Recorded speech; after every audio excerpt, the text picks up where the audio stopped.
Welcome to Tamil spine doctor for pain relief. இந்த சேனலுக்கு உங்களை வரவேற்கிறேன். முழங்கால் வலி, வீக்கம், இதுக்கு முட்டிக்குள்ளேருந்து நீர் எடுத்தா முட்டி வலி சரியா போகுமா? முட்டிக்குள்ளேருந்து நீர் எடுத்தா ஏதாச்சும் ஆபத்தாயிருமா? அதை பற்றி இன்னைக்கு நாம் தெரிஞ்சுக்கலாம். அதுக்கு முன்னாடி Tamil spine doctor for pain relief இந்த சேனலை சப்ஸ்கிரைப் பண்ணவங்க தயவுசெய்து சப்ஸ்கிரைப் பண்ணுமாறு கேட்டுக்கொள்கிறேன்.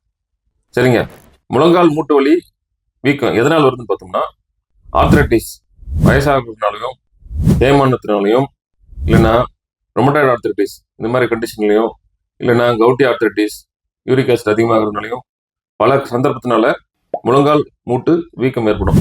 அதாவது சைனோவியல் ஃப்ளூயிட்ஸ் அதிகமாக உள்ளுக்குள்ளே சுரந்து வீக்கத்தை ஏற்படுத்தும்.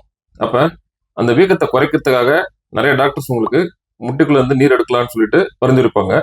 அப்படி எடுக்கிறதுனால நல்லதா கெட்டதா பார்த்தீங்கன்னாக்க கட்டாயம் நல்லது தாங்க.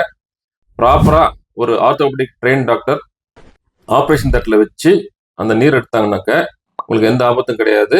உள்ளுக்குள்ள ப்ரெஷர் குறைய குறைய வலி கட்டாயம் குறையும். அந்த நீர் எடுத்தாதான் நம்ம உள்ளுக்குள்ள செலுத்தக்கூடிய மருந்தை கரெக்டாக செலுத்த முடியும். இல்லைனாக்க அது டெலிவிஷன் ஆகி அதனால் வேலை செய்யாமே போயிடும்.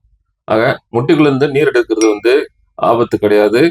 அது ப்ராப்பராக டாக்டர்கிட்ட காமிச்சு ப்ராப்பரான முறையில் எடுத்தீங்கன்னாக்க அது நல்லது தாங்க. இந்த ஷார்ட்ஸ் வீடியோ உங்களுக்கு பிடிச்சிச்சுனாக்க லைக் பண்ணுங்க, ஷேர் பண்ணுங்க. உங்களுக்கு ஏற்பட்ட சந்தேகத்தில் கமெண்ட் பாக்ஸில் போட்டீங்கன்னாக்க நான் உங்களுக்கு சந்தேகத்துக்கு ஆன்சர் பண்ணுறேன். நன்றி, வணக்கம்.